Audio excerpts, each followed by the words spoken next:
Kwame, and center back Mobio Quadio. On the left, the midfield four, B Junior Zai, Swalio Bamba, and Some Adama, as well as Moïse Diarasuba. And then up front, the duo of Tap Twali and Aligno Aidara.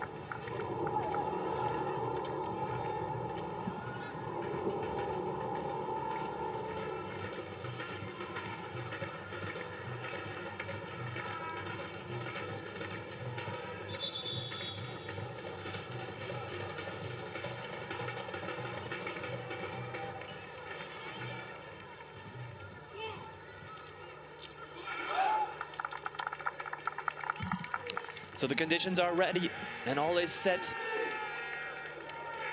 for an exciting match of football to be played between Les Aiglons of Mali and Les Elephantos of the Ivory Coast. Mali, who are two-time champions of this competition, are regulars. This is their 10th appearance, and they have secured their progression to the knockout stage for the 8th time.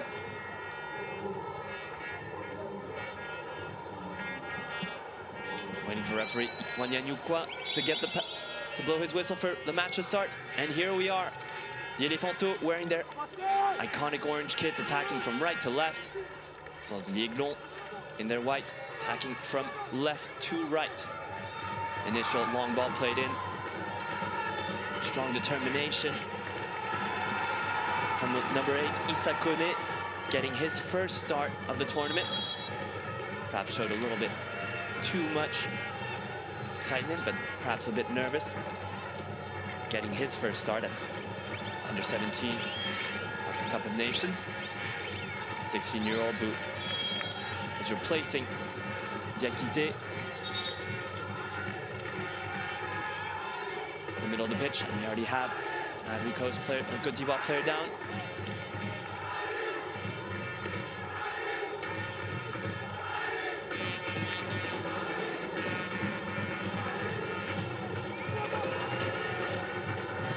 Long ball launched forward by Mohamed Diarra. It's going to be the first bit of work for Yannis Sako, and Yannis Sako almost fumbled it into the path of the lurking Aligno Aidara. And that is a player that you do not want to allow space in the box. He truly is a fox in the box and was on the hunt. Interesting ball played by Mohamed Diarra, perhaps exposing what could be a weakness in the Mali back line. Yannis Sako, only 15 years old. One of the two players of the Aiglons who play their football in France of this group. Plays this club football. Queville Rouen Métropole, Toison SQRM. Mali managed to keep possession. It's the captain, Issa Tunkara, who tried to link up with his teammate Amadou Traoré, but failed in doing so. Christiani Kwasi putting his palm up to perhaps apologize to his teammates. Almost put them in a precarious situation. He'll search for Aligno Aidara. Surely will be at the duel.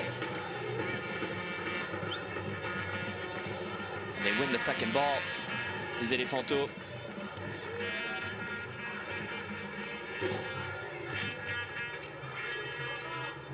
This is the 6th participation in the Total Energies under 17 tournament for Les Elephantos.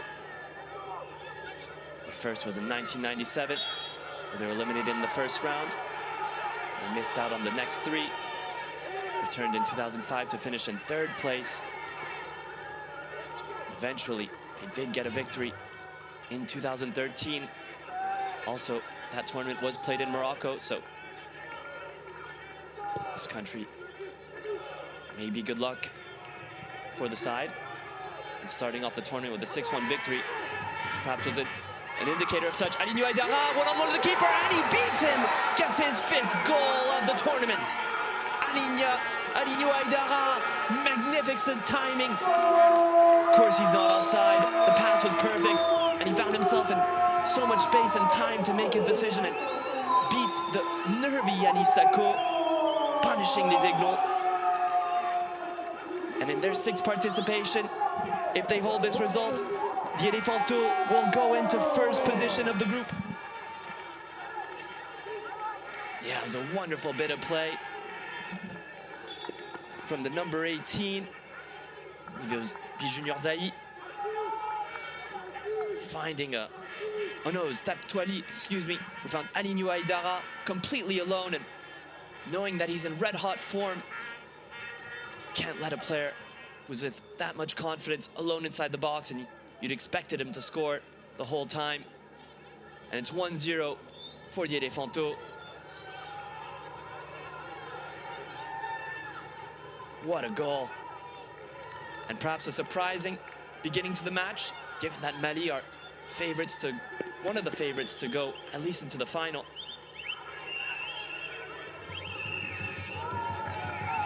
And the manager of Côte d'Ivoire, Bassiriki Diomandé, can be satisfied with how his side have started. They put pressure on the Mali back line, both through the long ball and the short, and have opened the scoring in the 4th minute. How will les Aiglons du Mali respond? Perhaps they weren't prepared to be down 1-0 in the match day 3. Of course, it's important to note that Mali are already qualified, but they do risk of losing that first spot in the group.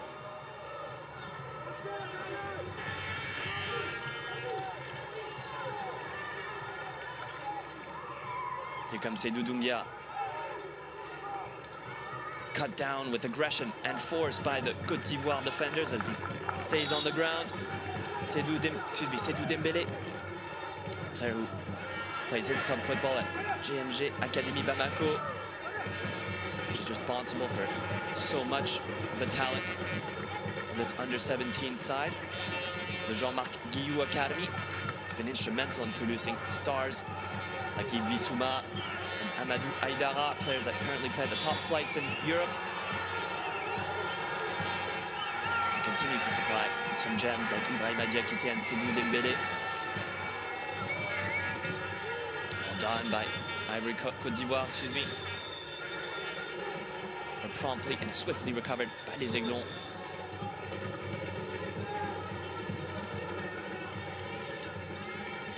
Mamadou Konaté, the other 15-year-old on this pitch.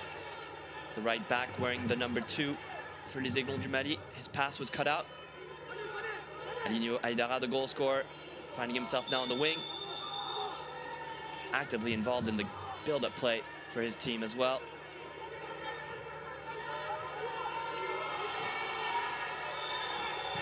And searching for the other side. Managed to maintain possession. There was a high foot by an Aiglon player, and referee Twanya Nyukwa stops play. Long ball, well dealt with by the 15-year-old Mamadou Konaté. But Taptoali, who already has 1 assist, getting involved in the final third. And it's heating up for the Ivory Coast offenders. This time it's Moïse Diarasuba who wins the corner. And Yannis Sako, who hasn't shown too much of his prowess in the aerial balls. Can he be tested again? It's going to be the service of Junior Zaï, who's getting his start, to not starting on match day 2. It's well delivered. Oh, it's put in trouble. And Yannis Sako not at all relieving his defenders by coming out and not reaching the ball. There's problems here already for Adama Diafra-Dalo. The coach who was appointed in July 2024, who replaced Soumaïla Koulibaly.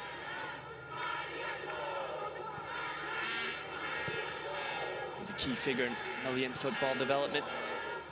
Adama Diafra-Dalo has built a reputation over the years, known for his tactical approach and focusing on technique and possession, but right now can't say that their possession-based football is being able to be showcased, largely due to the setup put in place by Bassiriki Diomandé, who's been in charge of the under-17 side since October 2022. The former Racing Club d'Abidjan coach has a little bit more experience than his opponent of the day. He was named Ivorian Coach of the Year in 2019-2020. He's doing an excellent job in these opening 10 minutes. Oh, it's a great touch. And now, the Elefanto can break with pace. Lovely bit of skill from Alinho Aidara, but it's a shame he doesn't have the end product. The final ball a little bit too long, and it's dealt with by Aboubakar Kamara, who wins a free kick. Aboubakar Kamara, the youngest player on the pitch, just 14 years of age. Getting his third appearance this tournament in as many games, and there he is, Seydou Dembélé. He does escape the pressure. Can he find the final ball? Scuffs it just a bit, but you could see that he was searching for Ndjikoua Bomba. That's a tandem that's quite good. Worked well against Central African Republic. He did serve him perfectly for the second goal of the match. And this time, Issa Kone was alone in the box. It's a shame he wasn't able to do better. Perhaps didn't realize he had more time to maybe even chest it and volley the ball.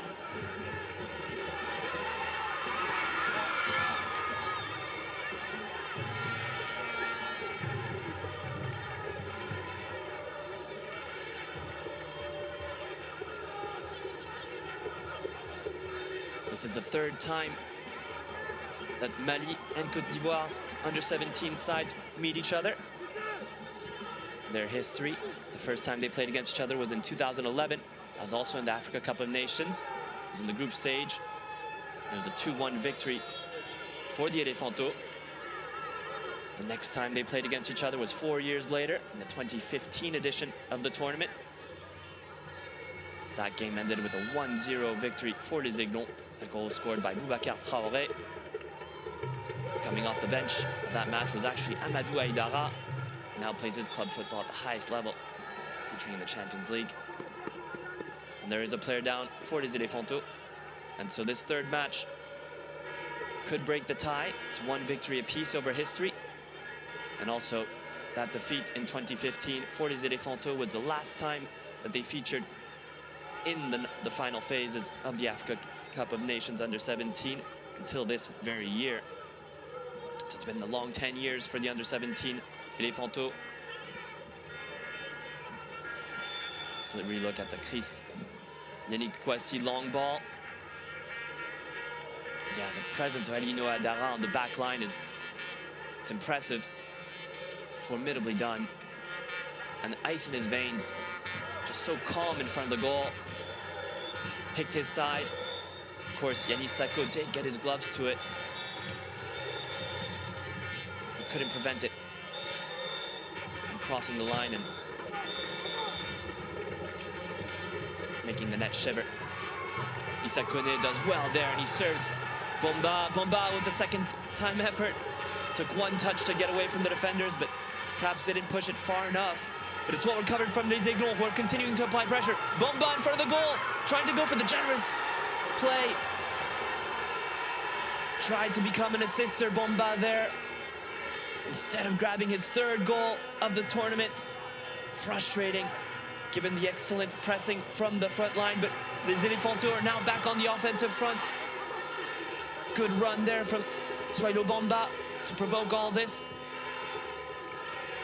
And it's end-to-end stuff on this match day 3 group stage game between the two top teams of the group. Lots of quality on display. And Ndjikoua Bomba almost had the equalizer. Decided to send in a cross. And the referee will blow offside, calling it on Moïse Diarra-Souba. He's been a little bit more discreet, the 16-year-old who plays his club football at ASFA.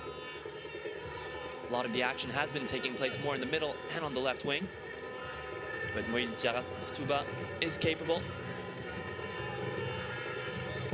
of shaking things up. Taptoali applying pressure. Diarra-Souba continuing on. The two Elefantos trying to win back possession, and they do so.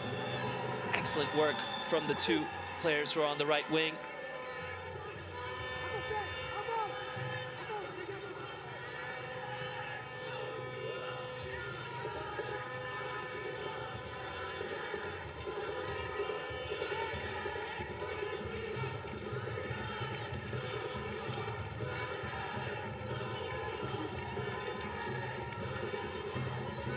Throw in played on the right. It's going to be played right back. It seemed like Côte d'Ivoire are the team to control more possession. In the pre-match interview today, Bassiriki Diomandé, the manager of les Éléphanteaux, did say that ils avaient à cœur de faire mieux. They really wanted to do much better than they did on match day 2. They only got a 0-0 result from that one. So far, they are making their supporters here in the stands quite proud and happy. Stade Municipal de Bereshit is buzzing.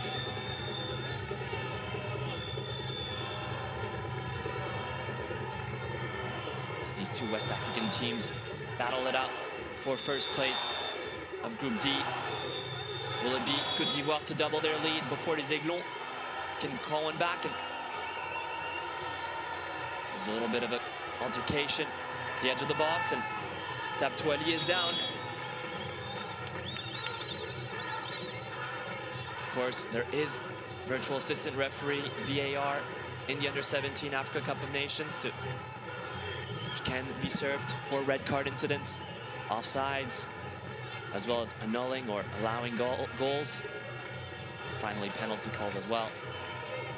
This time, VAR was not called for. Play can resume in what's been a pretty clean match of football. Several chances already created. Will Yanis Sako, the goalkeeper of Les Aiglons, be called upon? Seemed like that was a play work from the training ground. Doesn't go exactly to plan, but Les Éléphanteaux hold on to possession, driving forward into the box. And will that be a penalty call? Not too long of a hesitation from the referee, Toignan Koukwa, but he gives it. And it was excellent work from Vavoué Doumbia, the Yasek Mimosa player. He recovered the ball, charged into the box, and when he got his body in front of defender Soumaïla Fane, who's not a defender by choice, more of a left winger, you just had a feeling that the referee was going to be forced to blow his whistle and point to the penalty spot. The contact looks so faint on the replay, but with the speed that he had picked up, Doumbia, if you don't make contact with the ball, you're always going to put the referee in an awkward position. And this time, made it look easy. Really, really good work from Vavoué Doumbia. Perhaps the supporters at the Stade de Bereshit played a role, because the Côte d'Ivoire side looked so confident. And Aligno Adara, who already scored a penalty against the Central African Republic, can he grab his 6th goal in 3 matches? That would be absolutely phenomenal, mystifying for Aligno Adara. It's Aidara against Yanis Sako.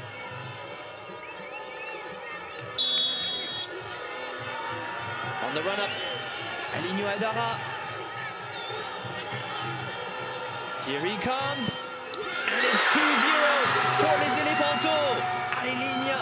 Aligno Aidara gets his 6th of the tournament, and it's a bit of a surprise to see les Éléphanteaux go up 2-0 against perhaps one of the favorites to win the tournament, les Aiglons du Mali.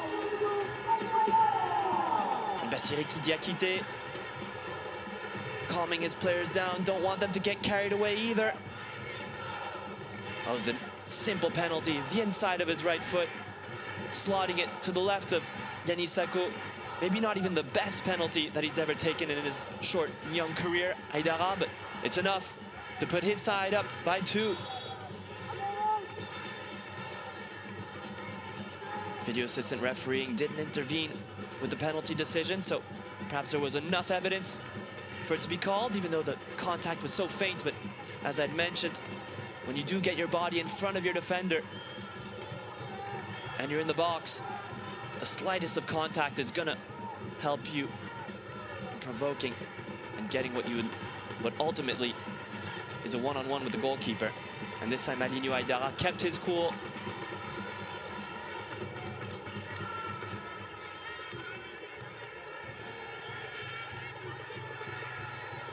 So now les Aiglons du Mali are completely back to the wall.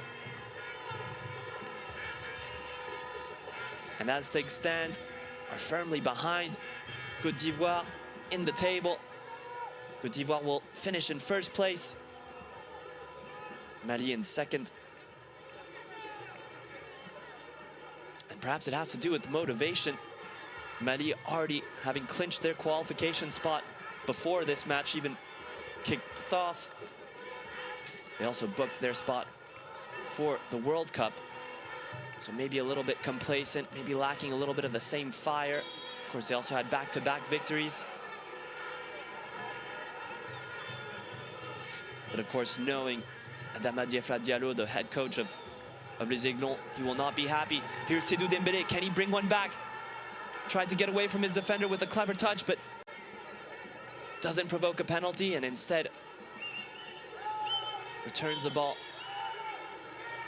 making a brash tackle after.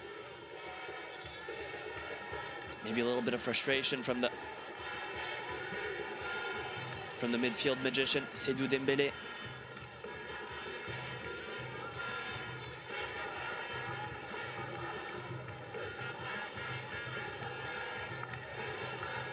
Seydou Dembélé, as I mentioned, is part of one of the Jean-Marc Guillou Academy players. Head coach Adama Diafra-Diallo emphasized the role that these academies play, said if Mali has consistently returned to youth competitions in recent years, it is largely due to the academies like the Jean-Marc Guillou, the Salif Keita Center.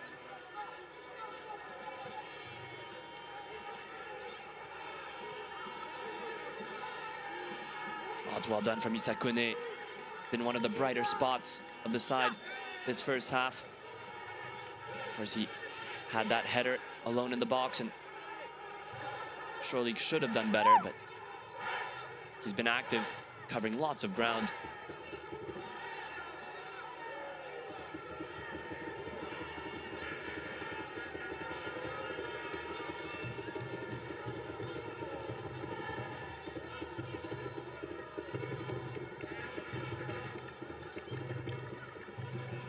Midfield battle, and Alinho Aidara dispossessed this time.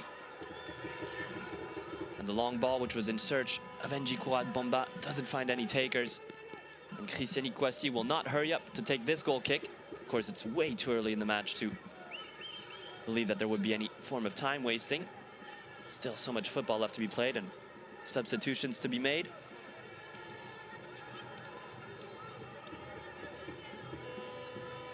But Alinho Aidara, hard to ask for a better start to life in this tournament. He's topped the scoring charts immediately after match day 1 and keeps adding to that tally. Post interview after match day 1, he said, "I play for my teammates and they give it right back to me." So fast and such a good eye for goal. The product of Mainz de Jacquesville.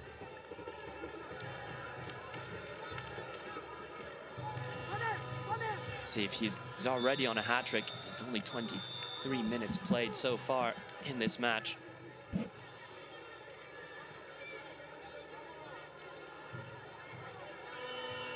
he's already shown that he has the agility, good movement, and intelligence as well, which could be a threat for the rest of this match.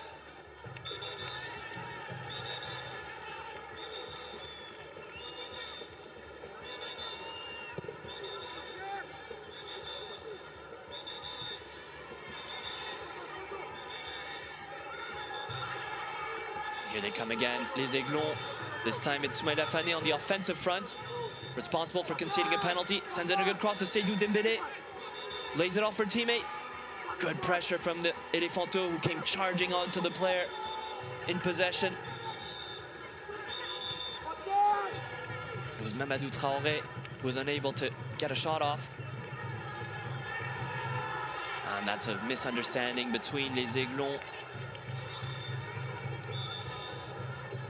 and Lamine Sidibe Keita returns it.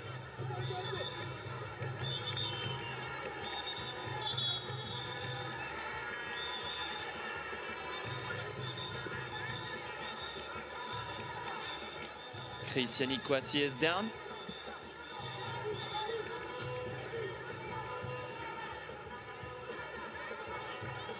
Needing some medical assistance from his team doctors.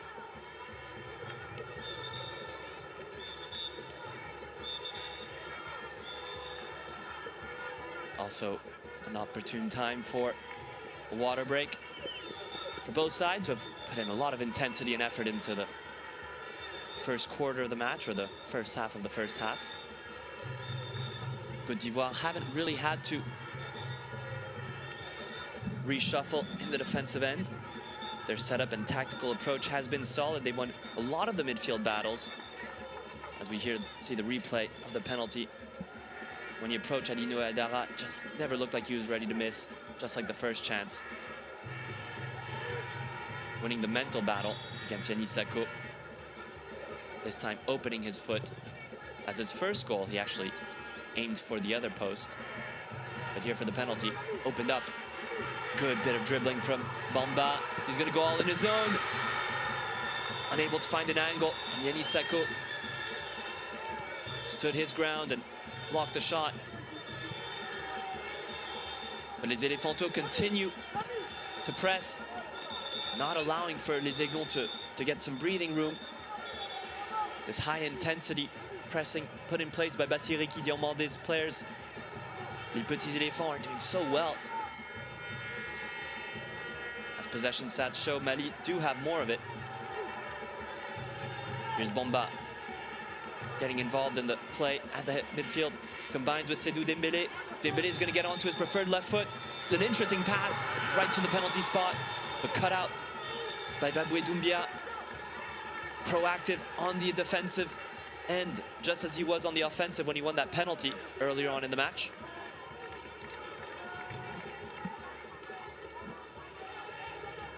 Mamadou Konaté, ambitious ball in search of Issa Koné. And this is where Mali have also been quite good in recovering the ball in the final third. Just haven't been able to get the final shot or pass to threaten the goal of Christiani Kouassi yet. You can see the technical prowess of this Aiglon side. Captain Issa Tunkara lays it off. Switch back to Mamadou Konaté. There's a delivery. Seydou Dembélé. Perhaps went for so much finesse. Maybe left out power in that effort. Perhaps going for the top corner, but didn't execute to perfection. Powerful header from Timo Cobert.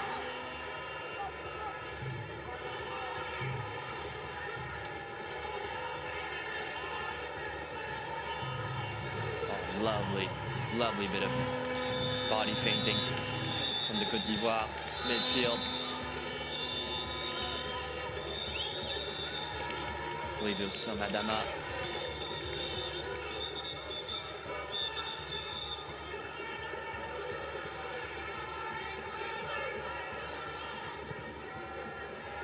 Timo Cobert spreads it wide to Amadou Konaté. And now Seydou Dembélé, one-on-one with the defender. Plays it a little long, and again, seems like les Elephantos are just expecting for Seydou Dembélé to always be searching for that final pass. Good preparation from Bassiriki Diomandé's players. Seydou Dembélé does have an eye to get that final ball in. whether he's trying to get an assist or a pass to the assist. It's been cut out almost every time by les Elephantos so far. We'll see how long they can keep it up, because Seydou Dembélé really is a trickster and disguises his moves so well. But as of now, it does seem like the duel is being won by the team in orange. Strong duel. This time it's won by Soumaïla Fane. Finds himself now playing on the right wing. Perhaps a coaching shift by Adama Diallo. Soumaïla Fane, who has 1 goal in his 2 appearances, making his 3rd today. Seydou Dembélé, can he get the final shot? He's trying and trying. He's knocking on the door. This time his effort goes above. His last one lacked power. Maybe this one had a little bit too much. He really is dynamite though, Seydou Dembélé.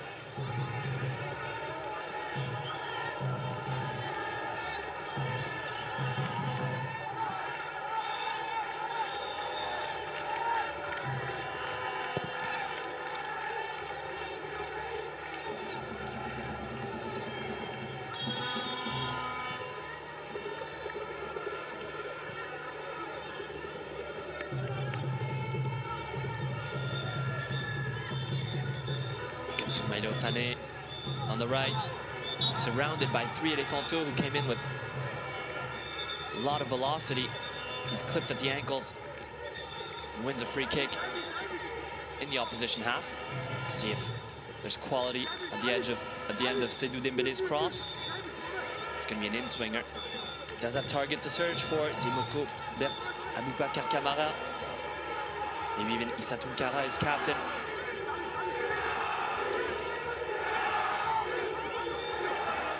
And les Aiglons, could they come back into the match through a set piece? Here comes the in-swinging cross. Seems high, it's almost on target. Goes over. With Seydou Dembélé attempting to score and catch Yannick Kouassi, the goalkeeper, off guard.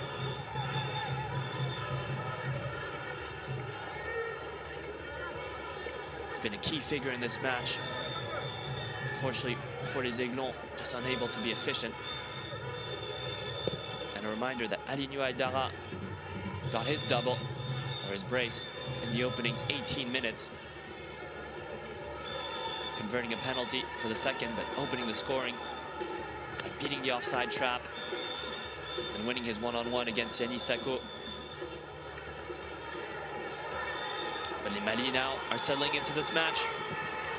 And Bamba, who's tried to be a little bit too generous this half, perhaps, and it hasn't worked out for him. And les Aiglons are on the counter-attack. Alinho Aïdara is alone. Instead of opting for the simple pass, Taptouali tried to get the 3rd all on his own, and he misses the target. Good pressure by Yannick Sakho, who came off his line very quickly. It was a wonderful ball from Bamba. And Taptouali was alone. If he only was able to see Alinho Aïdara to his left. Tried to beat Yannick Sakho by finding the near post. Yannick Sakho did excellently to perhaps put Taptouali off guard. And just when Mali seemed like they could have maybe grabbed one back, Côte d'Ivoire broke on the counter. Such pace. Just one ball played in by Soumaïla Bamba, who's been electric in the opening 30 minutes of this match. Time will tell if Touali will regret that miss. Perhaps the best chance for Côte d'Ivoire since that penalty. Here's Dembélé alone in a pocket of space. Soumaïla Fane can't beat his player, and he's supported by the returning B Junior Zaï. And now Côte d'Ivoire are facing goal. Long ball to Alinho Aïdara. It's not going to be out of bounds. It's a foot brace. And just by his mere presence, Timoko Bert takes no chances. Côte d'Ivoire, their strength has also been their counterattack. Making sure that they don't allow for the tricksters of Mali, like Soumaïla Fane, Njikuro Bamba, or Seydou Dembélé to be decisive, and then wasting no time in going forward.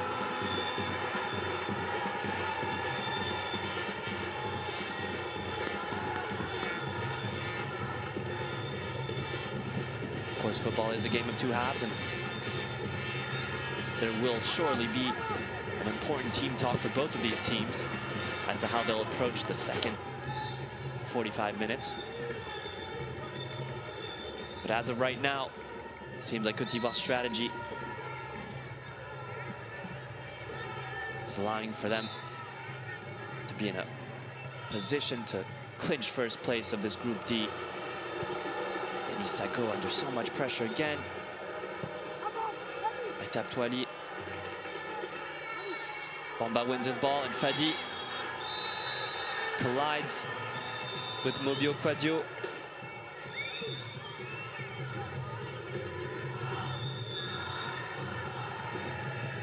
Yeah, Soumaïla Fane.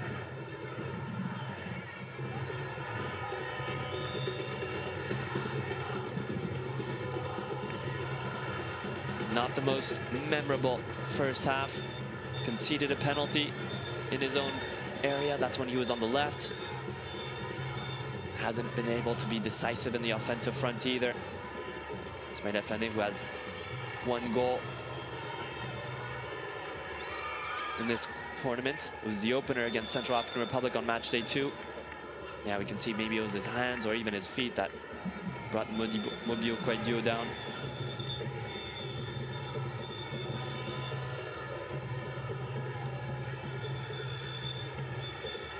Côte d'Ivoire qualified for the Under-17 Africa Cup of Nations by finishing second in the Wafu B zonal qualifiers. Those took place in May 2024 in Ghana. They had an impressive run, and the Elefanto lost in the final to Burkina Faso, who won 3-1 at the University of Ghana Stadium. In their group of the Wafu B zonal qualifiers, they had Ghana and Benin. They actually lost the opener. They managed to pull it off. They defeated Benin as well as Nigeria in the semifinals. That was the goal scored by Yuba Koulibaly.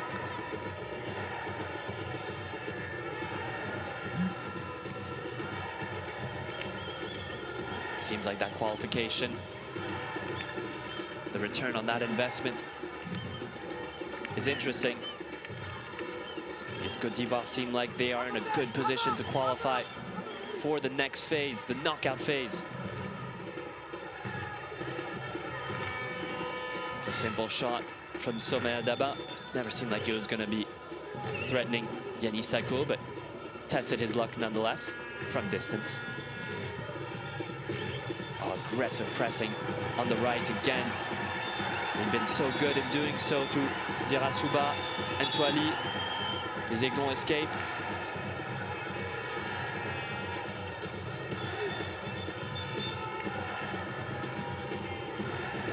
Here's Fane. Can he recover from his subpar first half without sounding too critical, but hasn't been a key figure in helping his side draw level, come back in this match just yet.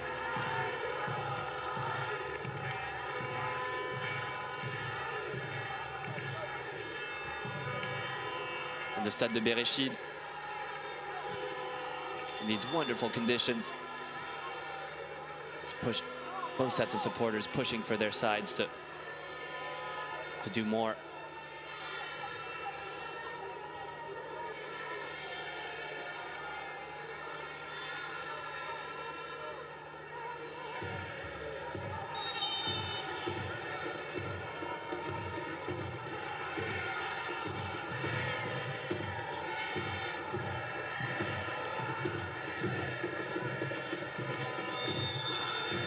Good instructions from Bassiri Kidiomande, surely Diabetics.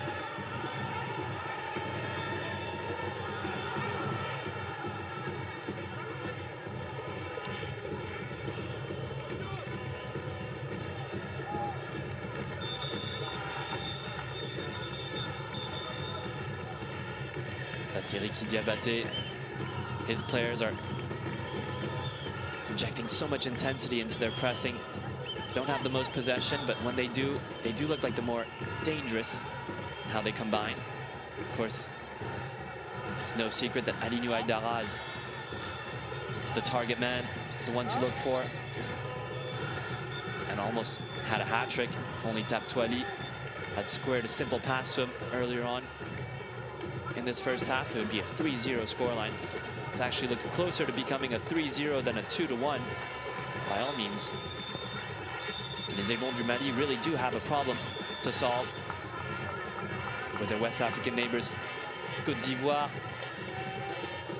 looking so determined and appearing to press so well on the right wing, especially through Dirasouba and Taptoali.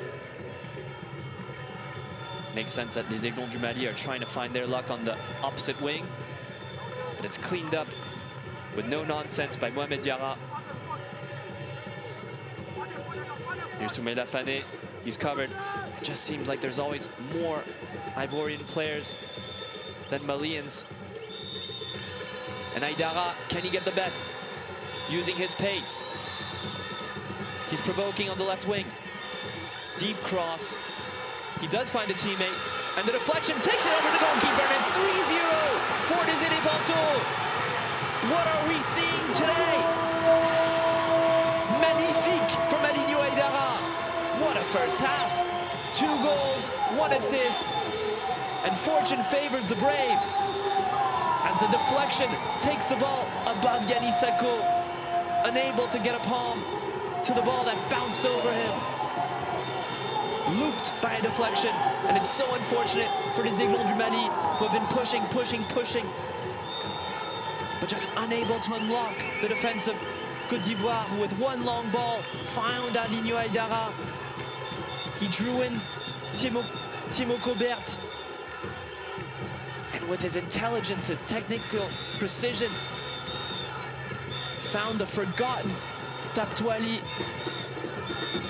No, excuse me, it was Dirasouba. Dirasouba completely forgotten, and it's a deflection by Lamine Sidile Keita. And it really is a perfect deflection. Yanis Sako unable to reposition himself. It looped high, there was curl. And it's 3-0 for les Éléphantaux. And they have almost booked their ticket for the knockout phase. And it is deserved, but it is a shock. As Mali, who are deemed one of the favorites to get to the final, are being led 3-0 in the opening 40 minutes. Mali kept a clean sheet against Central African Republic and only conceded once against Angola, have now conceded 3 goals in 42 minutes. While Côte d'Ivoire, who looks so solid defensively, this time Seydou Dembélé draws a foul, and it's going to be the first yellow card of the match for Obli Kwame, a 16-year-old who plays his youth football for FC Mouna L'Afrique. Mouna d'Afrique, excuse me. And he enters the booking.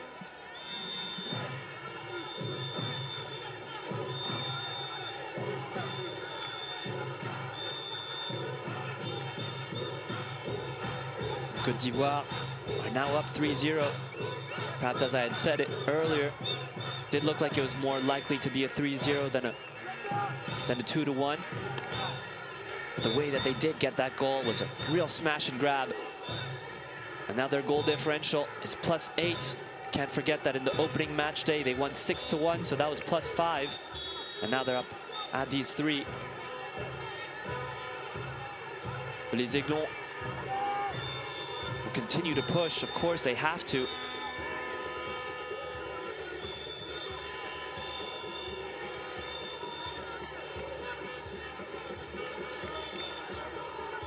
And les petits éléphants doing so well. Can they defend all the way into the end, or will they actually concede? Kwasi, excuse me, catches it, and he's going to go to ground. There was a contact. 2 Côte d'Ivoire players are in a lot of pain, it seems. It was a cross in search for Njikwa Bomba. Coming from the left. It was an in-swinger, and Kwesi didn't catch it. Oh, it just looks like his left boot comes off the head of his defender, Mohamed Diarra. Upon looking at the replay, seemed like Mohamed Diarra got his head low, and Kwesi got his hands high. Made for a bad combination.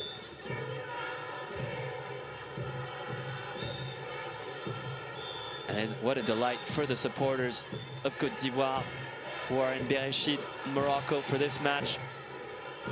And disappointment, perhaps even shock for the Mali supporters in attendance. And that is a big, big ask for Adama Diafra Diallo.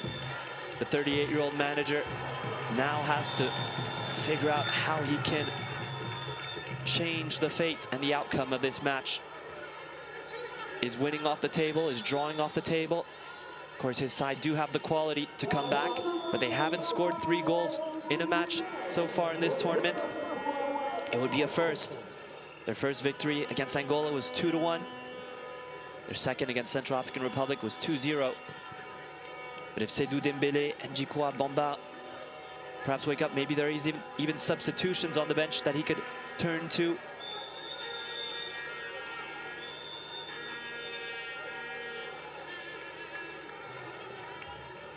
All that is left to be seen, as there are 3 minutes of added time.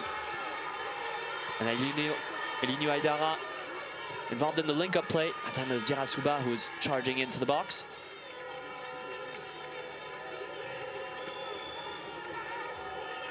And if Mali were to concede a 4th goal in this first half, that would really be synonymous with a knockout punch. It's a good ball in. It's met by Taptouali. Gets his second look on goal.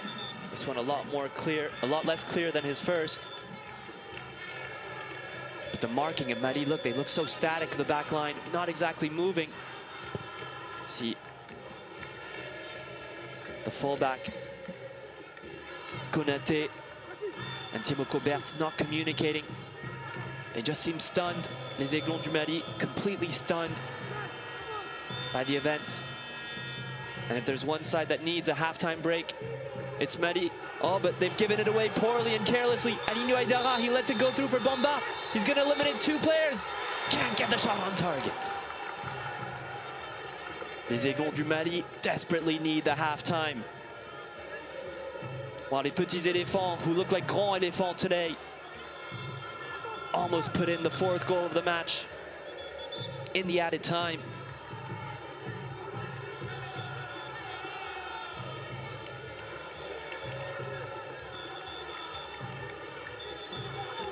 Oh, but Mali perhaps can claw one back. Surprising. Then they do. There we go. The quality of Seydou Dembélé put on display. Just as I had mentioned, he was one of the players that's capable of helping les Aiglons du Mali come back.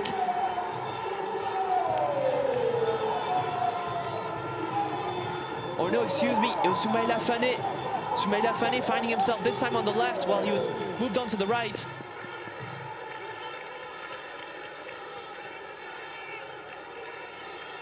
Unbelievable scenes, just as les Éléphantos were about to put in the 4th, or looked like they could put in a 4th. They've conceded 1, and all is left to play for. Les Aiglons du Mali. Well, there's a bit of confusion here. Not exactly sure if it was Seydou Dembélé. I believe it was Seydou Dembélé who scored. Let's see the replay again. Yeah, look at the pressing from Seydou Dembélé. All the energy, all the determination. Looked to his right to perhaps even play the ball. Faked out everyone. Oh, excellent from Seydou Dembélé. And he's been asking questions all of the first half. This time gets the answer. And it's 3-1 for les Éléphantos against les Aiglons here in Bereshid, Morocco, for this closing match of Group D of the Total Energies U-17 Africa Cup of Nations. Seydou Dembélé brought it back, but it was the Éléphantos who are the ones on the front foot for 45 minutes or so.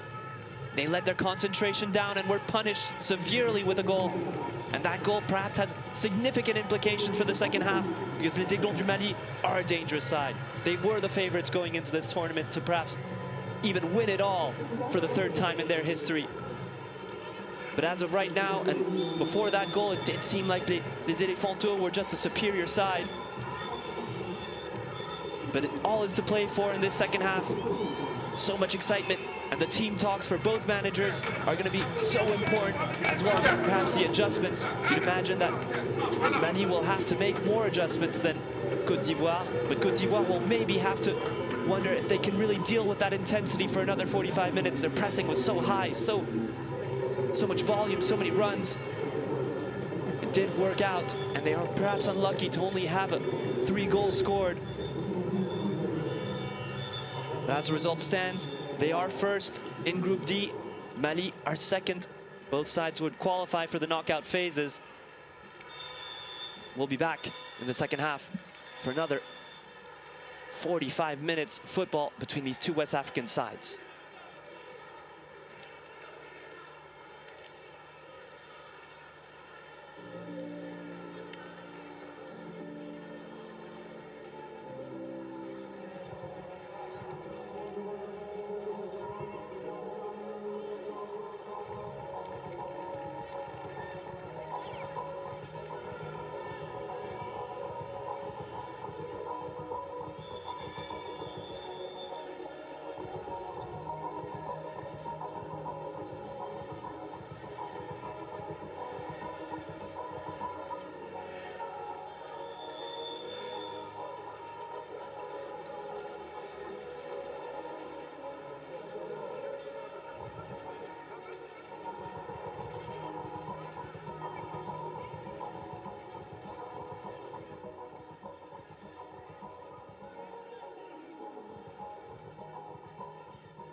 We are back here in Bereshit, Casablanca. The Stade Municipal de Bereshit witnessed a wonderful opening 45 minutes of football.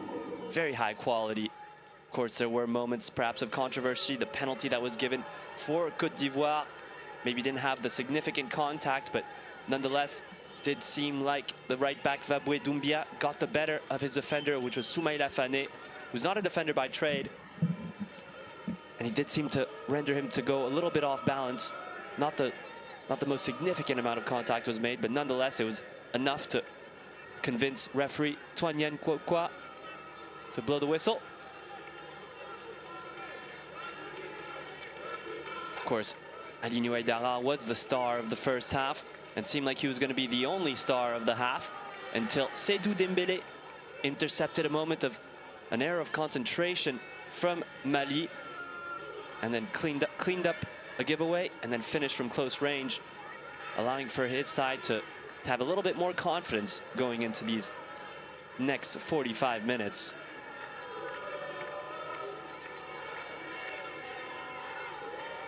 Les Éléphanteaux against les Aiglons. It's coming up very soon.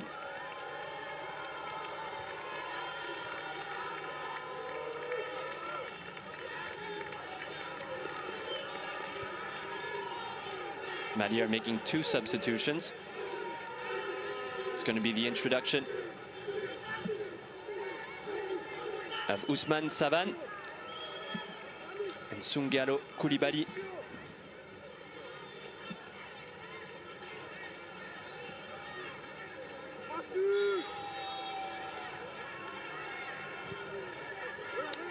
And it's kicked off.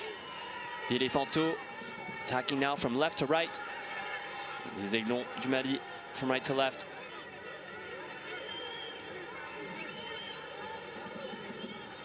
Soungalo Koulibaly, who was a bit of a super sub on match day 1 and scored from a set piece. He'll look to have an impact as a super sub yet again.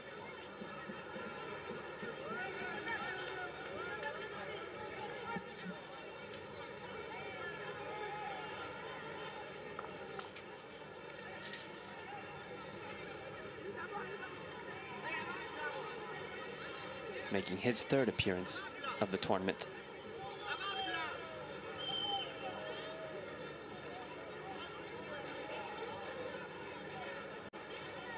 As Christiani Kouassi gets back up onto his feet, play will be able to resume between these 2 West African sides who are battling for the top spot of Group D.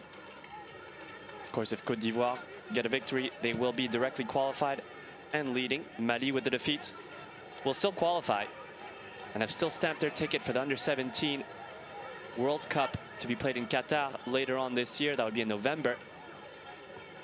Who would have the tougher challenge of being in 2nd place.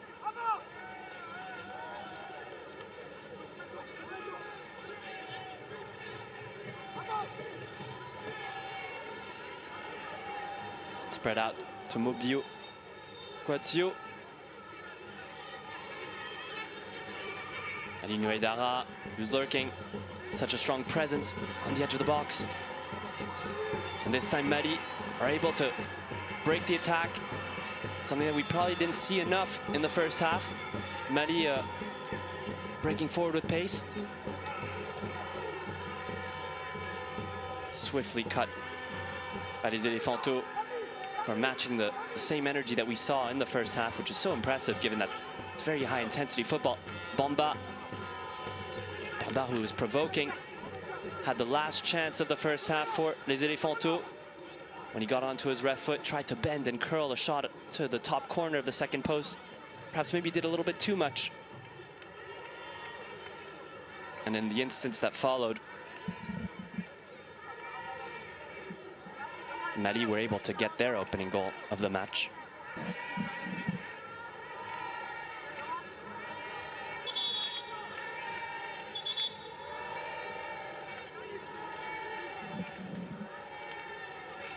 Taptouali about to send in an in-swinging corner. He's got targets to look for. Alinho Aidara would be a perfect one Oh, it seemed like he had met a teammate, but Alinho Aïdara was just behind him. Côte d'Ivoire do well to keep possession, even though it means playing back into their own half.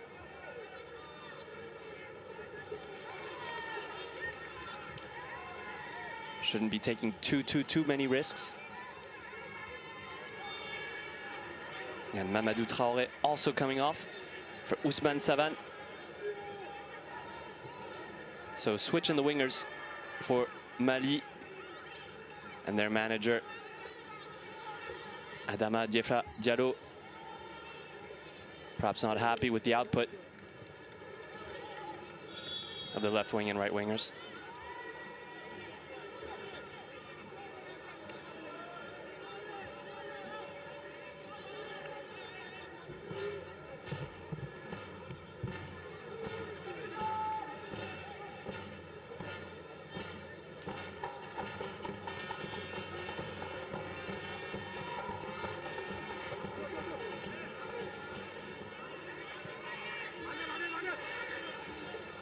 They're under pressure. Les Elephantos. Will they be able to get out of this predicament? 3 players of Mali putting pressure. And Bamba put his body in the way that was deemed illicit. Or the ball went out of bounds, excuse me, so it won't be a free kick. It'll just be a throw-in. Though the replay does show that there perhaps was a bit of an illegal usage of the upper body by Swadio Bamba, who in his first start of the tournament has made quite a good impression, stirring lots of trouble. It's a long clearance in search of Diarra. Can he find the final cross? He squares it back, and the captain Issa Tunkara does so well to cut that attack out. Grabbing a little bit of the man, of course, as well,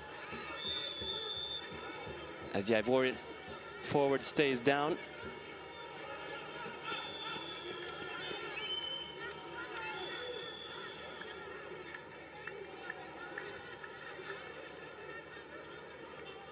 Bassiriki Diabaté, the manager of Côte d'Ivoire's under-17 side, could be quite pleased with what he saw in the first half. Of course, when listened to his pre-match interview, did say that they wanted to show a much better face than they did on match day 2, where they were only able to get a 0-0 result against Angola. It was a disappointing result, especially given that they opened their tournament with a 6-1 victory over Central African Republic. And straight from kickoff on this match day 3 clash against Mali, his side put in the intensity and all the ingredients necessary to unsettle perhaps one of the favorites to win the whole tournament.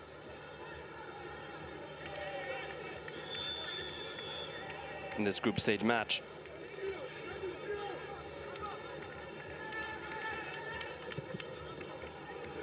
Long ball played in direction of Savane.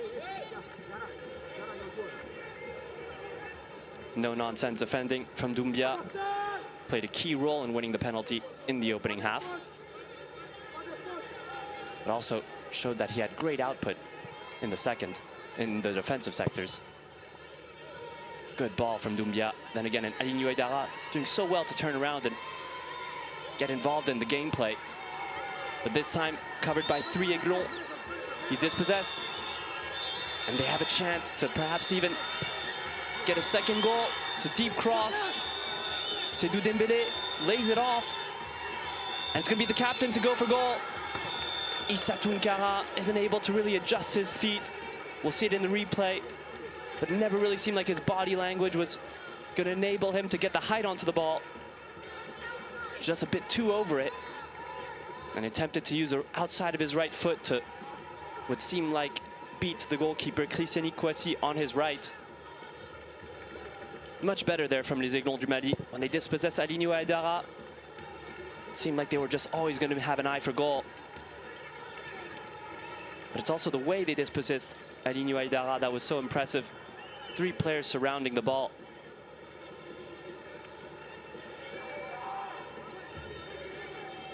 See if Côte d'Ivoire can be cognizant of this tactical adjustment to again find success in front of the goal. Seems like they've won the ball back deep in the opponent territory.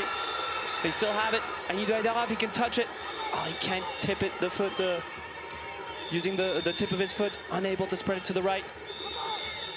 But it's not the biggest consequence because Côte d'Ivoire are still asking questions. It's a cross. And Côte d'Ivoire bullying themselves into the box, trying to get the ball to cross the line through all means. This time they're calling for a handball. Of course, as a reminder, video assistant referee is in use in the Under-17 Africa Cup of Nations. It was total chaos.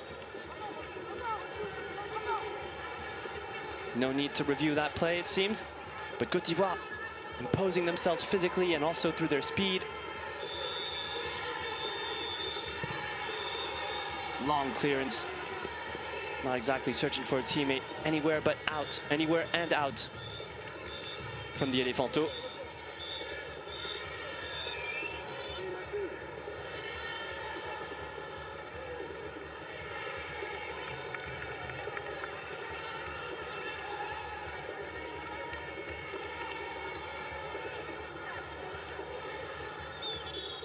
Let's see the replay again. Was there good reason to call for handball? Difficult to give that one. Body seemed like, the arm didn't seem like it was in a natural position. Of course, when you're attacking, you're always gonna try to get the favorable refereeing decision, but it seems like it was the right one there. And les Aiglons du Mali have a little over a half hour to reverse the scoreline. While Côte d'Ivoire don't seem like they're going to be settling with just a 3-1 lead. They are applying offensive pressure and would like to widen their lead. What accuracy from the goalkeeper Kwasi. Laser-like pass to Moïse Diarra, who goes down to ground, perhaps complaining that he received the ball into his face. Of course, the line referee couldn't be closer to the action. Doesn't seem like there's going to be a sanction. Perhaps a little bit of gamesmanship from Moïse Diarra, winning some time, shaving some seconds off the clock. He did receive the ball in his face from very close distance and range. And Diarra just imposed himself in the box and did well to find an effort on target. Yannis Sako, the goalkeeper, bailed out by his defenders because he was beaten and it was cleared off the line. It's good to see Diarra back up on his feet, where we'd like to see him for the rest of this encounter.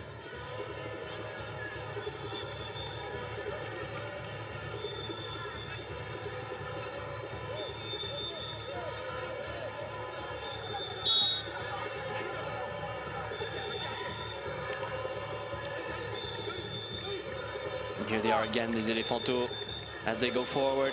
This time it's Touali. Lino Aidara, just unable to beat his man. But they continue to press on. Les Elephantos not letting les Aiglons settle with possession at all. And a long-range ball. Seydou Dembélé gets away from one defender.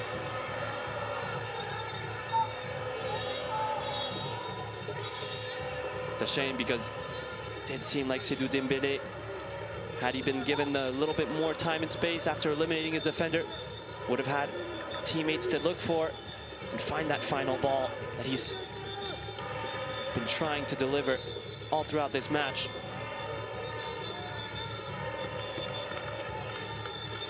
The oh so talented 16-year-old, the rising star of Mali, Seydou Dembélé,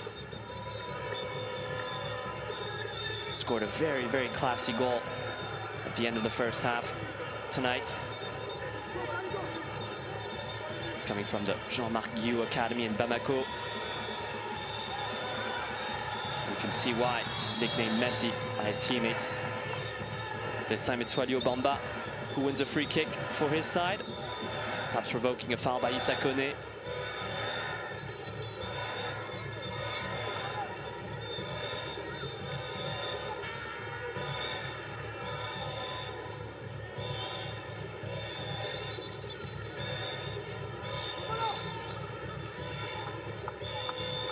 And the supporters at the Bereshid Stadium in Morocco of Côte d'Ivoire really putting the atmosphere in, supporting their Elephanto through thick and thin. And right now it really is a good time to be a Côte d'Ivoire supporter. Great bit of control from Diarra, just lacked the quality for the cross. Maybe got a little carried away after eliminating his man by putting the ball through his legs. Just didn't have the precision to find a teammate on the final cross. It's a little bit scrappier in this second half. We're seeing more challenges that are called as fouls, or perhaps could be fouls, than we did in the first half. Tempers aren't flaring, but something to note. Of course, Mali, their last match against Central African Republic, which ended in 2-0. There were 2 red cards given for their opponent, Central African Republic. Long ball. Moussa Diarra doesn't seem like he's going to get to it. Tried to keep it in play with the clever back heel, but unsuccessfully so.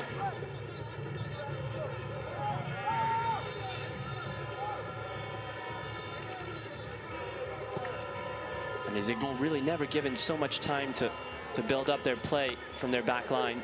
Their defenders always pressed, especially their left back, Lamine Keita, the 15-year-old, always under pressure, whether it's from Diarra or Taptoili. And here's Taptoili trying to get away from the midfielders. And finally, Mali, can they produce an attack? It's Savan. He's going to go all the way. And the referee, through his eyes, saw the ball go out of bounds. Twanyanyukwa from Namibia. So far made one controversial decision in giving away the penalty, but nonetheless, it's been quite a high-quality officiating match for it.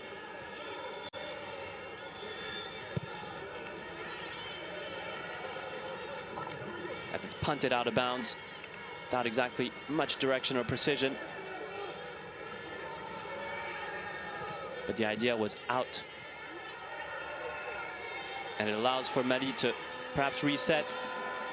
Long ball to Bamba. It's well kept in bounds. Just they're not able to link up Keita and Savan. It's unfortunate, because there was a lot better decisions to be made. Perhaps they could have even looked inwards in search of Seydou Dembélé, the playmaker. Disappointing performance for Mali so far in this match. Of course, they are still in it. The scoreline indicates so, but without that last-minute goal by Seydou Dembélé in the first half, this would be an overwhelming victory and scoreline for les Elephantos.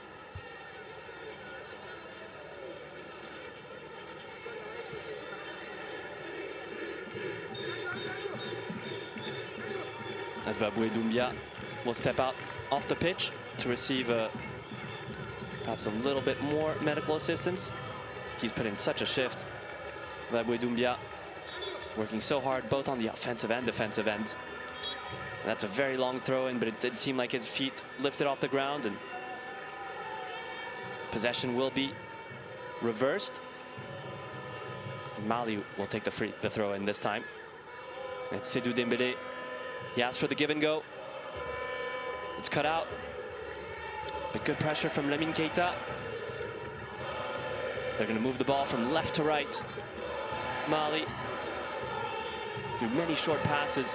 It allows for les Elephantos to reshift themselves as well. Too predictable from les Aiglons. It's not through this strategy that they're going to be able to unlock an opportunity or look on goal. They have to find some creativity. And who's going to be the source? Will it be a collective effort? Will it be individual brilliance? So far, it's been individual brilliance. For les Aiglons. However, Côte d'Ivoire, it's been much more of a collective effort. There's a bit of individual brilliance that I was perhaps mentioning. Excellent work. Was it Sungalo Koulibaly who got rid of his man? And that's what they need. Mali, more of that.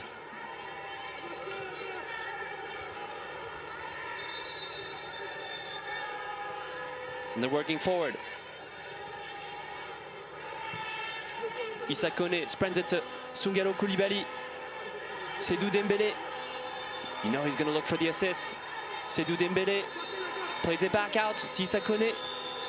Here's Tunkara, the captain. He tries to get it back. Can he send a ball back in? He does, it's Bamba. This is much better from les Aiglons du Mali. Much, much better in how they're producing and creating, and maybe even taking advantage of some fatigue from les Elephantaux.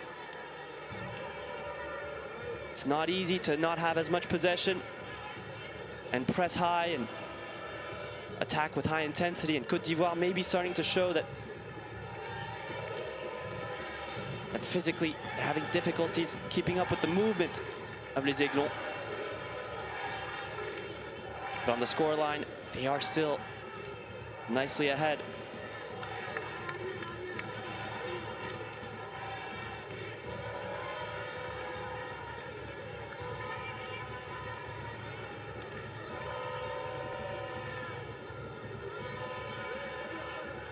But it was much better there from Mali. It started off with Sungalo Koulibaly, who got rid of one of his defenders using his pace and acceleration. And then from that moment on, it was a wonderfully worked team effort where a lot of players contributed into creating space for Njikwa Bamba. He was unable to turn and get a shot on target, but they did find him in the box.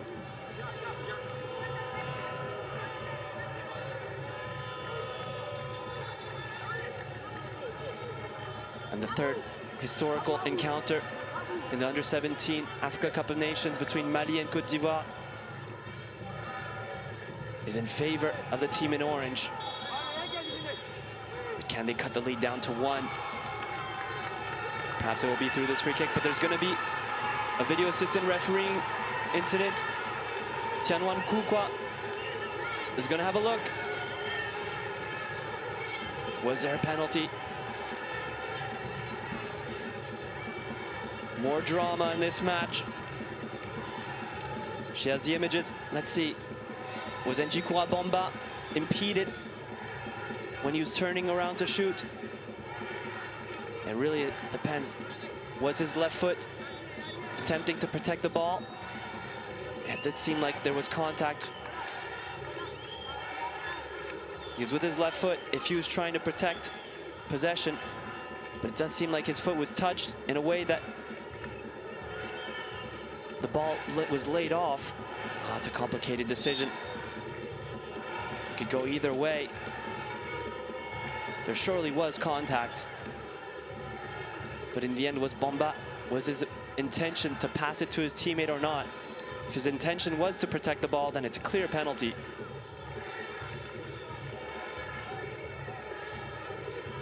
Of course, with the images.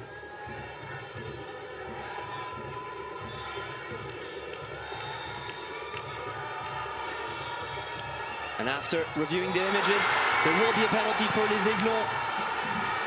An opportunity to come back and cut the lead back down to 1. Drama here at the Stade Berechid, the Stade Municipal de Berechid in Morocco. And it's Njikwa Bamba who's provoked a penalty. Careless defending from Mohamed Diarra. And perhaps, yeah, I could see it too. If Njikwa Bamba was trying to shield the ball, then that was always going to be a penalty. It's Seydou Dembélé who's coming to take the shot.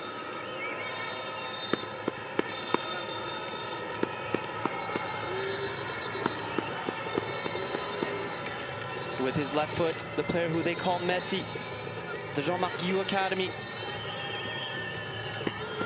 17-year-old wonder talent. Can he get his second of the match? Seydou Dembélé against Christian Kwasi, second penalty of the match. Here it comes, the run-up. Seydou Dembélé, he fails to score, but it's going to be converted by Njikoua Bamba, who believed all the way. And they are furious, Côte d'Ivoire. The reaction of Christian Kwasi, emphatically waving his arms and screaming at the referee, and he's going to get booked for it. But doesn't really matter because it can't take away from the shine of Les Aiglons, who have now clawed their way back into the match. The penalty was well saved by Christian Kwasi. He won his duel, but then Njikoua Bamba was coming in with so much pace on the follow-up and just rockets the ball home from very close distance. And that's disappointing for the goalkeeper. Yeah, it seems like none of the Elefanto followed up. Maybe they didn't believe that their goalkeeper was going to stop it. What a huge defensive mistake from the teammates of Christian Kwasi. And it's now 3-2.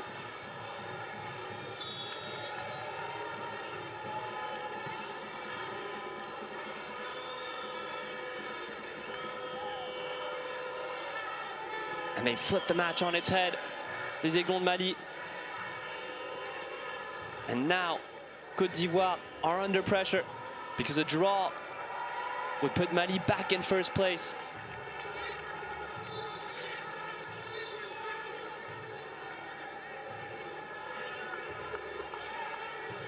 And in the standings, let's have a look. Angola are winning 4-0. Meaning that a victory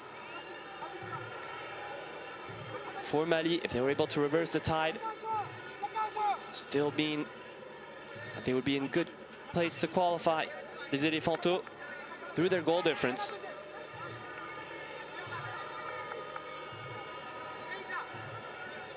Yeah, Angola winning 4-0 against Central African Republic. Goal scored by Luawu, a double by Lyoun, and the fourth was scored by Moana. Dangerous ball in. Yanis Seko this time comfortably is able to catch it.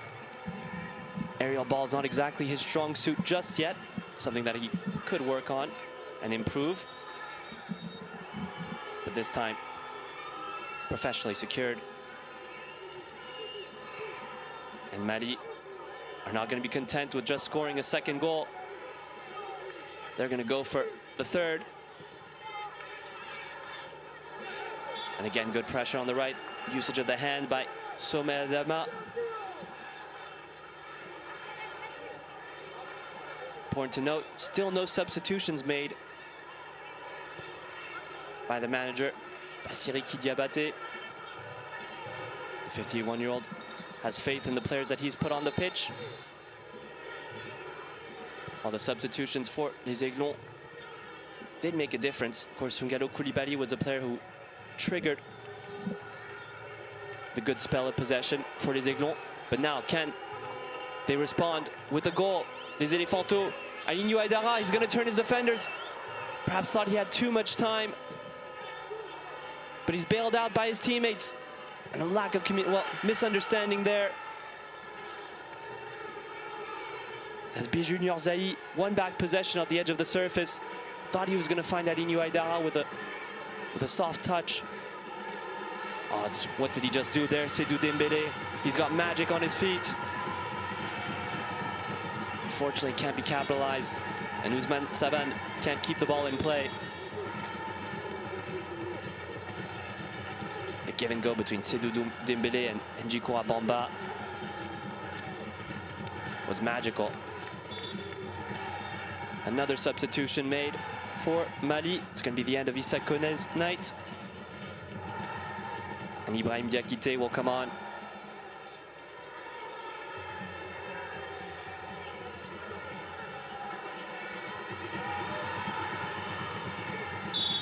The attack is thwarted.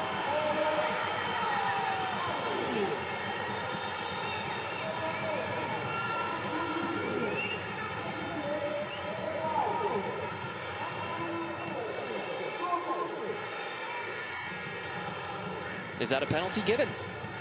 It's difficult to tell. Seems like the Mali defender, Timo Côte, gone in front of the ball. Would be surprising to see a penalty be given there.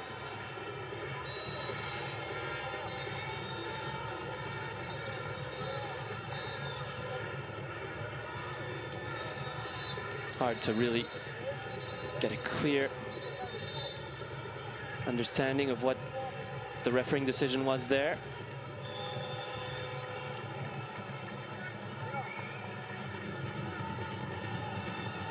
Seems more likely to be a foul in favor for Mali than a penalty for the Ivory Coast, but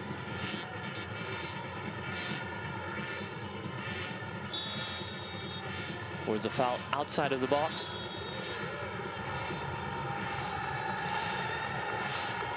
Very unusual chain of events.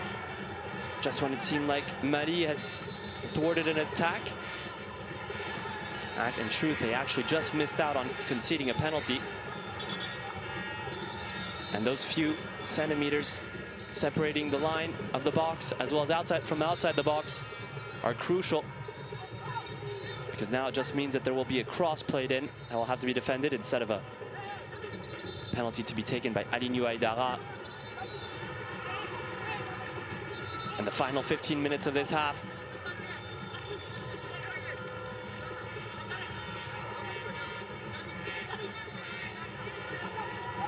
Can there be more drama? Surely there will be.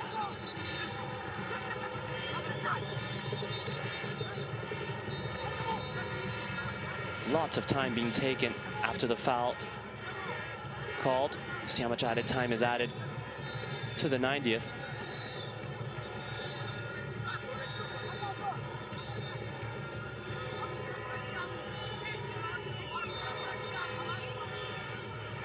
As we wait, the in-swinging cross. From the body language, it does seem like it's going to be driven with pace. Will it be a driven cross, or will it even surprise all of us and be lofted? It's driven. And there were 2 to 3 Elefanto who are charging in to just make any kind of contact. It's Obliquame who they're focusing on. Just missed. All the Mali Aiglons seem to be a little too static. And they're lucky to get away without conceding a fourth. They win another corner. Côte d'Ivoire, through the tireless Moïse Diarra-Souba. He's worked so hard, so industrious. Really making the most of his height and his power, as well as intelligence, to win the ball back and provoke the defenders of Mali. It's been a true problem. One to look out for in the future, the 16-year-old. It's a good cross, but it's even better defending from Mali this time. Zaï is covered again.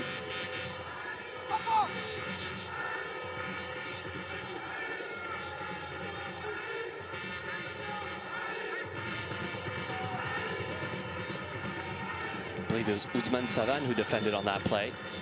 Excellent job winning the ball back from that, well, winning the ball back, but first clearing the danger with the header and then pressing well to win possession.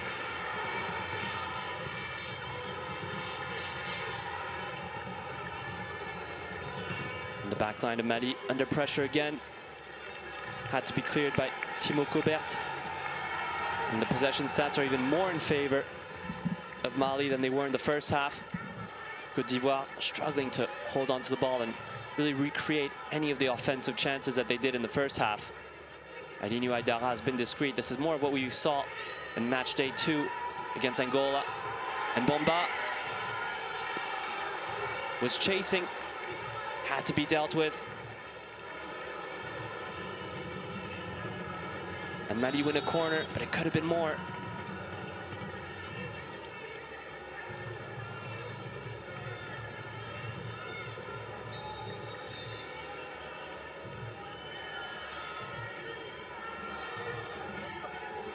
And the Côte d'Ivoire player requesting medical help.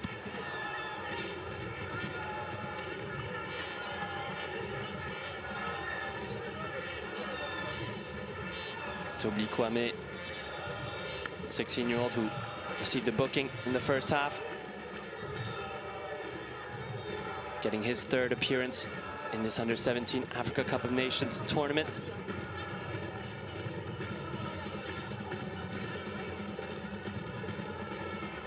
And Mali are pushing to get this equalizer.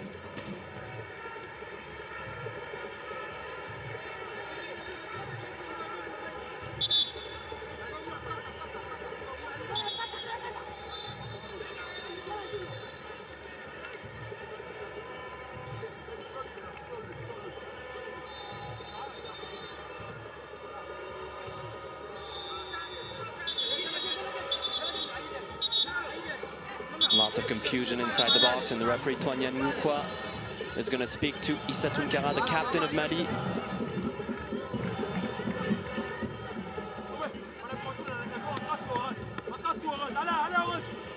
Try to settle the nerves. And they're going to have to defend this corner without Obi Kwame. Here's Mali. It's an in-swinging cross, and it's going to be chased on. The second time cross, it's deflected over. And big contact between Christiani Kouassi and Njikoua Bamba. And knowing Christiani Kouassi and how he's behaved throughout this match, hopefully he's not too injured or too hurt, but he has gone to ground several times in this match and has allowed for medical help to shave seconds off the clock. It was a big contact this time, perhaps the biggest of the match. Definitely gets to the ball first, and then Bamba just collides into him. Both players go to ground. And you can't fault Njikoua Bamba, who has 3 goals in the tournament so far. Got his third in as many matches when he pounced on that penalty miss.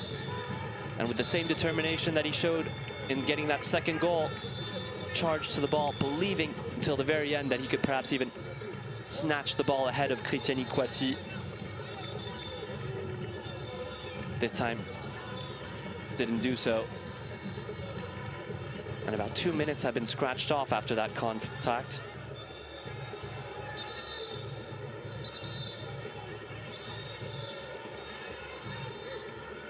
Chris Kouassi is getting a yellow card for time wasting. I could see that perhaps coming. It's not the first incident where he's gone to ground and shaved off seconds, perhaps even now at this point, maybe even between a minute or 2 off the clock. And he clears it very far and wide. He's got such precision with his clearances, Christiani Kouassi, even his long balls. Sometimes it seems like he's just using a dart and hits his bullseye. And Vabwe Doumbia, again, it's crucial to remember that Côte d'Ivoire have not made one substitution this whole match, and the players have put in such an output in terms of running and pressing, even defending as a unit. Look at these efforts from Taptoali. Les Aiglons have made 3 changes to their side. And now it's Bamba. Does well in the second time to find Junior Zaï. Diarra, who's moved from right to left, sent in a cross. You could just see his legs look a little bit heavy. Moïse Diarra, it's normal. He's put in such good work rate, as have some players of Mali as well, including Bamba. And Ibrahim Diakité is dispossessed there. Crunching tackle. Did seem like he won the ball though, Ibrahim Diakité, but referee Toanyan Mukwa believes that he got too much of the player. I'd like to see that again. Yeah, he does hit the player's ankle before. Obi Kwame. Obi Kwame gesturing on to his teammates that they have to play smart, they have to play intelligently.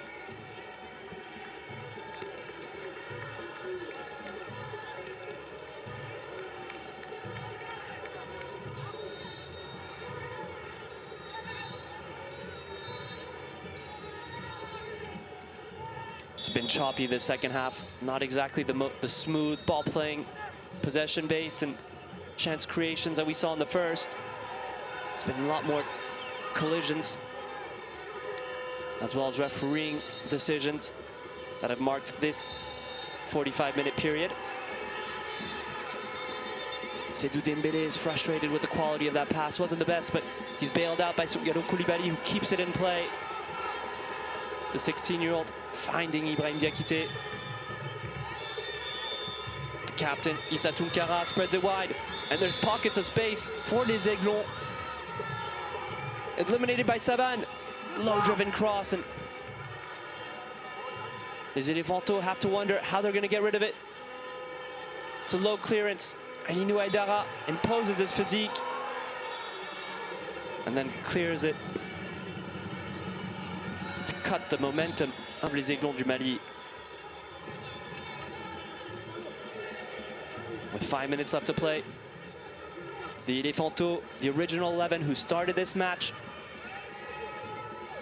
seems like they're going to finish it. Bassiriki Diabaté trusting his 11 players to go the distance, get the 3 points, and finish in first place. Well done by Alinou Aïdara to find his teammate B Junior Zahi facing goal and in space.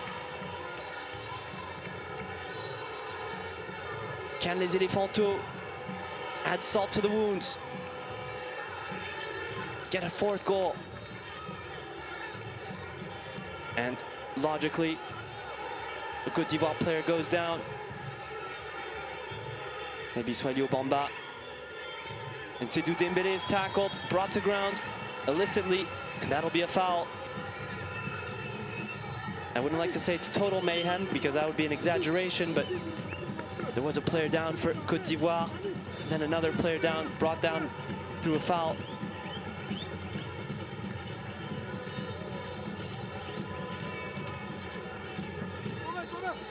Yeah, it was Swalio Bamba who did go down to ground, perhaps a little bit struggling to deal with the efforts and the demands of this high-intensity match. And Seydou Dembélé provoked a free kick.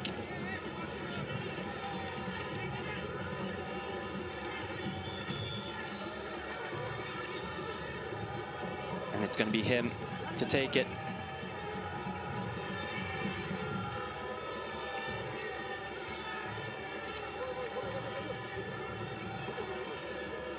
Seydou Dembélé, will he look to his left?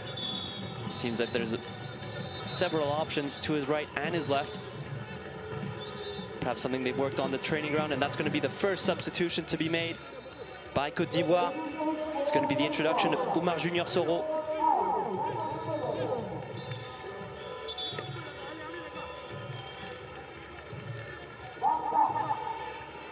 Oumar Junior Soro making his first appearance of the tournament, the defender who plays his club football at Max United. And clearly a defensive move by Bassiriki Diabaté. He did look for his right, Seydou Dembélé, but didn't find who he was looking for. Did well to eliminate 3 players with the pass there. Soumdiallo Koulibaly attempted the give and go. It was thwarted. Clever layoff by Alinou Aïdara, who for a number 9 does get involved in the play, similar to how Karim Benzema would. Of course, we can't compare Karim Benzema to Alinou Aïdara either. It's way too early to make those kinds of comparisons, but the way that he drops deep into his own half to help his teammates build up play is reminiscent.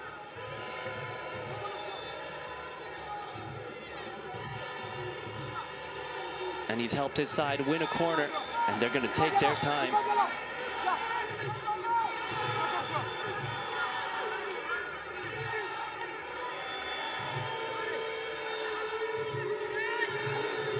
And les Elephantos are slowly but surely approaching a victory. Chaos in the box. Yanis Seko stays on the ground. Seems like he received the ball from very close range from a volley into his face, but he's back up. Let's see the replay again. It was an in-swinging corner at the first post. He had trouble dealing with it. I know it was off the clash. Yeah. Just felt the full impact and force of Diarra, who's perhaps one of the most physically imposing players on the pitch, if not the most. And I wouldn't be surprised if he would be coming off at this very moment, because he did seem a little bit fatigued, although it's not him. It's going to be Vasseri Silla to come on for B Junior Zaï.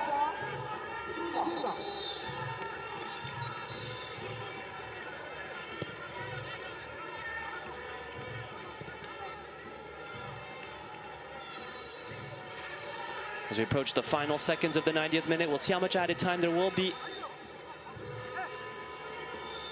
Designated by the fourth official. If I were to make an educated guess, I'd say well over 3 minutes, given that there was a penalty decision, as well as some medical stoppages and other stoppages as well. Long ball played in the direction of Savan. It's chested down to his teammate and fullback Lamine Keita. Lamine Keita, who had a difficult day at the office, so to speak. Well, if there's only 1 minute of added time designed by the refereeing, then my educated guess was completely wrong. However, that's what seems to be shown. And now it just seems like les Aiglons du Mali have less than 30 seconds to get the ball towards the goal.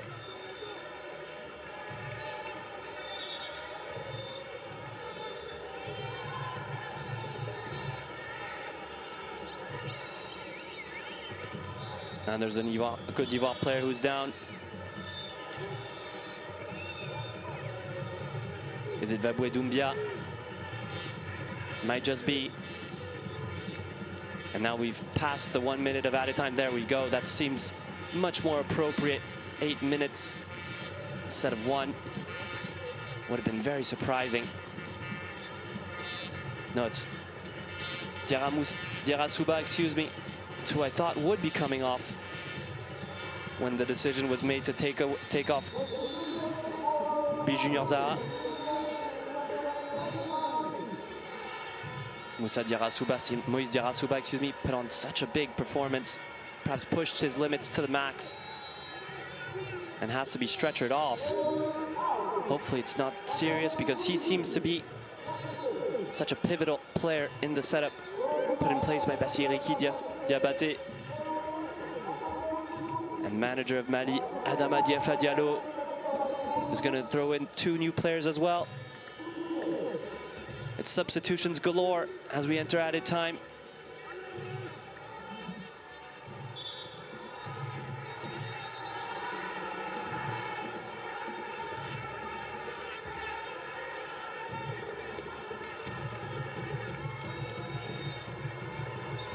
And after several substitutions being made, and of course Moïse Diarra having to be stretchered off the pitch, play resumes, and now there are 6 minutes left to be played at least. Oh, off the volley! Lamine Keita never stopped believing, and with his weaker right foot almost found the target. In added time, after having such a difficult day and suffering the pressing of Diarra and Tabtouali, struggling to link up with his wingers, whether it was Ousmane Saban or Mamadou Traoré. But his effort, it was a valiant one, just not one to beat Christiani Kouassi. Very long clearance.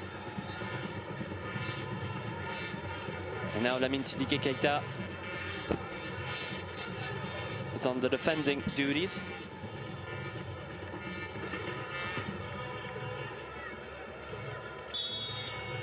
And now it'll be official. Diarra will be coming off, as well as Alino Aidara. Alino Aidara for Boulaye Cissé.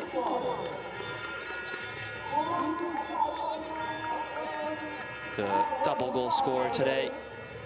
a little bit more discreet in the second half, but did what he had to do in the first. And Cédric Jonathan Gobey is going to come on for Diarra Souba.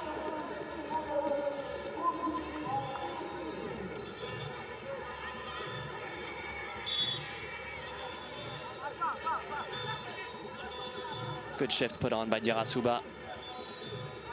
It's good to see him back on his feet. Long throw in to be played by Doumbia. Bounces in the box. Off the volley. You never know. Perhaps a volley what could bring.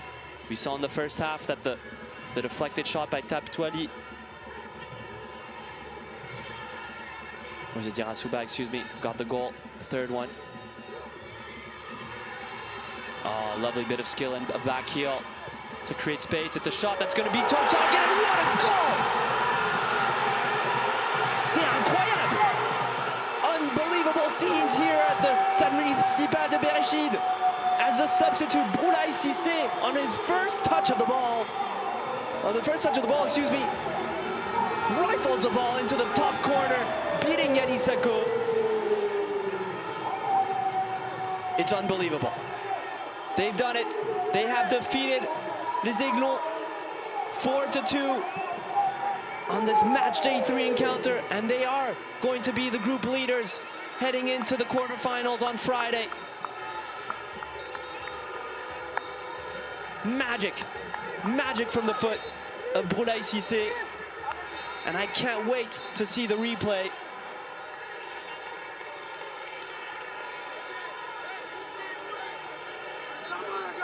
From such distance, you would have thought it could have been a speculative effort, but no, he knew exactly what he was doing.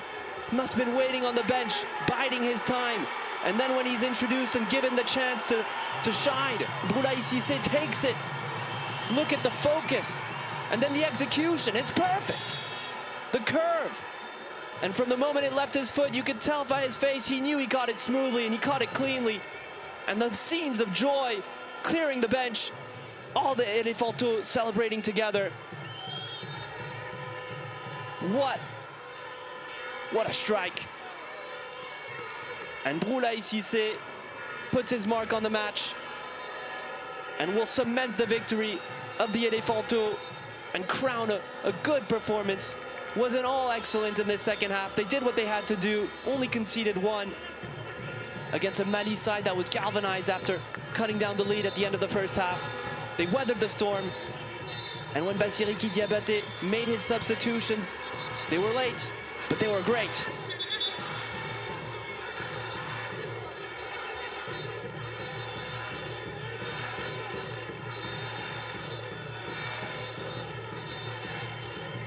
And Côte d'Ivoire, who are making their first appearance in the Africa Cup of Nations under 17 since 2015, since 2015. The last match they played was actually a defeat against Mali. It was 1-0, and they come back with a vengeance. And they're on the front foot again. Here's Soma Adama. He gets away from one, beats the captain. He was looking for Boulaye Cissé, who would have been on a double. Zungalo Koulibaly gets away from one.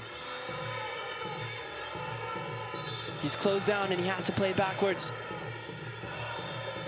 Oh, good piece of skill from Seydou Dembélé, who's not giving up.